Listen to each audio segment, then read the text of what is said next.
EnglishTim here. Today we are looking at kill events.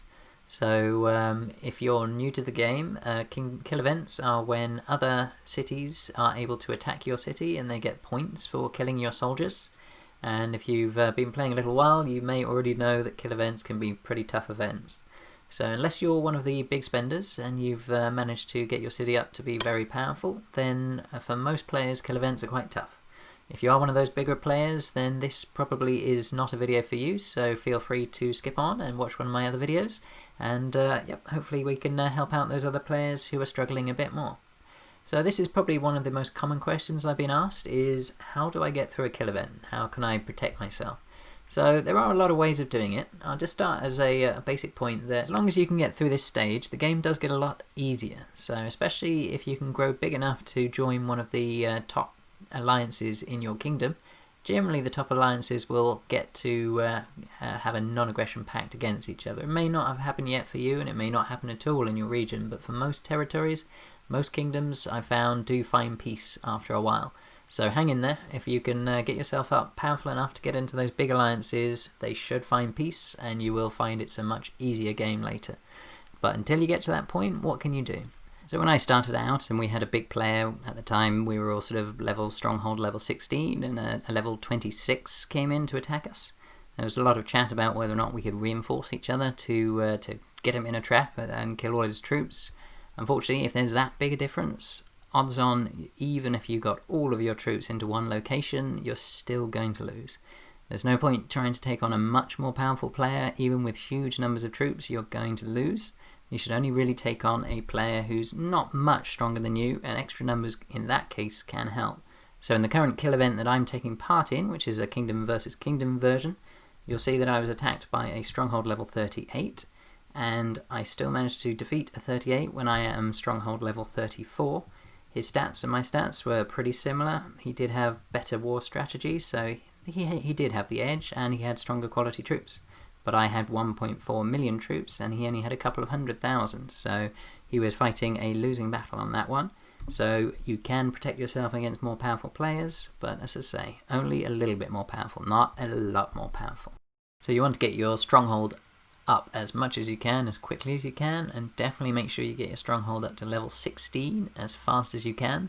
The game doesn't really start till you hit level 16. There's so many new things that are opened up at that point, so I really recommend that you really push hard to get there as fast as possible. In the meantime, you need to protect what you've got. So, easiest obvious choice is to shield. Unfortunately, shielding is pretty expensive, so unless you're willing to spend 1,000 gold for each of the days of the event, then a shield will not last you the whole time. So what can you do to get through? Well, whilst you're asleep, you can make use of the 8-hour shield that you can get from the Alliance store. So if you go to the store here, you'll see that there is an 8-hour shield here.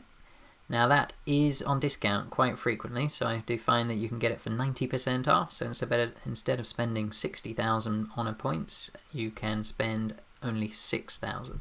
So it's worth collecting those, especially to keep yourself safe during that time when you're going to be offline. Now you can also buy these shields from the store if you've got enough gold. However, at this stage, if you're not spending real money when you're starting out, certainly it's very hard to get 1,000 gold to keep shielding. So if you can't get a shield, what else can you do?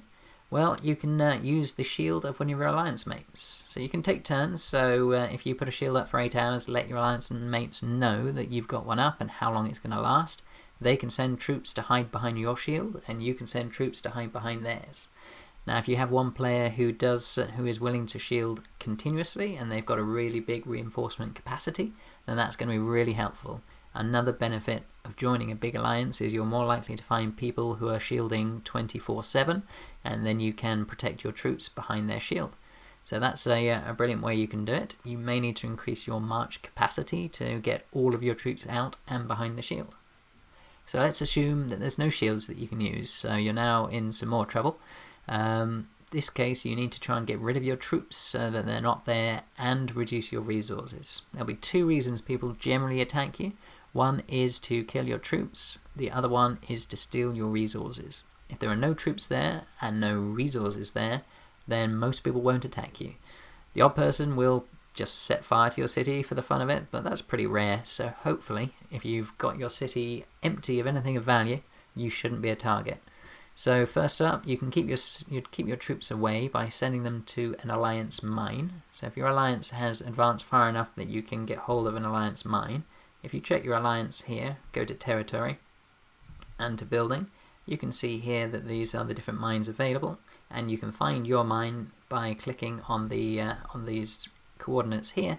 It will take you straight to the mine.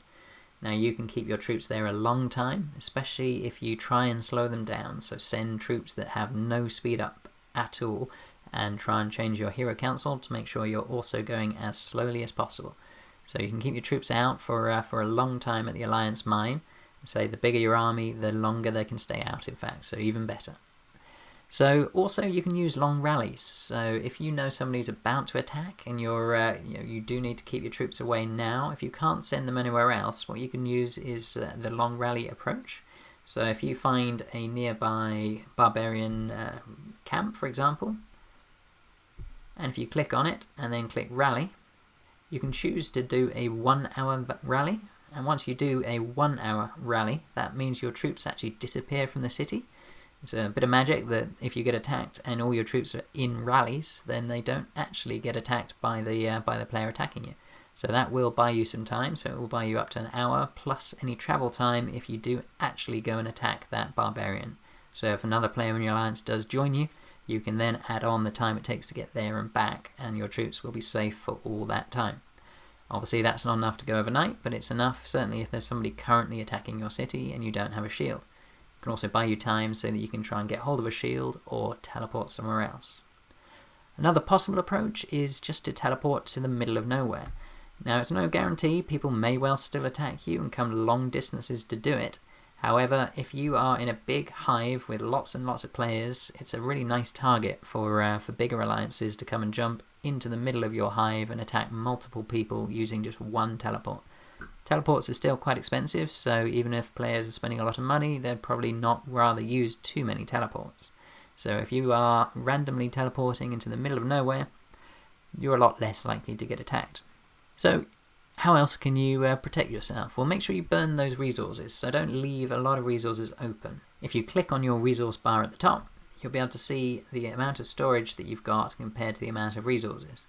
So you can see the storage protection here for my iron is 380 and 380,000, and I've got 10.4 million, so I've got a lot of resources that people could take, and the same with all the others. If you can keep your resources below that threshold, then you are able to make it much less valuable for people to attack you. So if you've got no troops and no resources, all is great. Finally, there is the just suck it up. Unfortunately, you're unlikely to be able to keep your troops safe all the time, and you will get zeroed on a number of occasions. I was zeroed many times as I was coming up, and it's painful, but it actually isn't a long-term loss. You will have to burn resources to get your troops back, and you may have to spend some time waiting for them to come out of the sanctum. So troops will first up go to your hospital, and if there is an alliance hospital relevant to your event, it will then start filling up your alliance hospital, and after that they will then start going to sanctum. And you can get them out of all of these different locations for different costs, so they may not all permanently die, so you'll still keep a lot of them. But in reality, these troops here, when you're starting out especially, those troops really are there to help you grow your stronghold. The more powerful your stronghold gets, the more useful your troops will become. In the meantime, as I say, you're going to have to pay in blood to keep playing this game, and yeah, just don't try and take it to heart. It's something that happens, especially if it happens during a kill event. I actually wasn't so bothered when people attacked me during a kill event. What annoyed me more was when I had my city zeroed when it was not a kill event. That was a lot more frustrating, as generally I had very few resources available and yet I was still being zeroed. So that I'm not so keen on. But if it's a kill event, at least the player is doing it for a reason. They're getting points, they're improving their city, so I understand why they were doing it. So keep in mind, this is not permanent. Kill events will become easier. They do change, and then eventually you'll start working with your kingdom rather than working against them, especially if you stick around long enough to make it into one of the top alliances. So stay safe, do what you can, and remember, it's a game, and the longer you play, the easier it will become. I am EnglishTim. If you're enjoying my content, please do hit that subscribe button and click on the notification bell to receive updates about my future videos. Otherwise, I look forward to you joining me on my next video.